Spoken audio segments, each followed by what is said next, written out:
Sons of Thunder 2020. This has been a crazy year.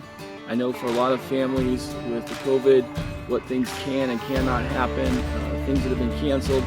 So one of the things that haven't been canceled is the Sons of Thunder. We have it a little bit different, spread out, but it's been an incredible weekend already. The dads are up here spending time with their sons or these young men, and it's changing their lives, and it's a positive experience. It's well worth your time and energy to come up here. We've been having a great time here at Sons of Thunder. And dads, I just want to encourage you to come on up, bring your son or sons, and enjoy a weekend here at Camp Tadmor.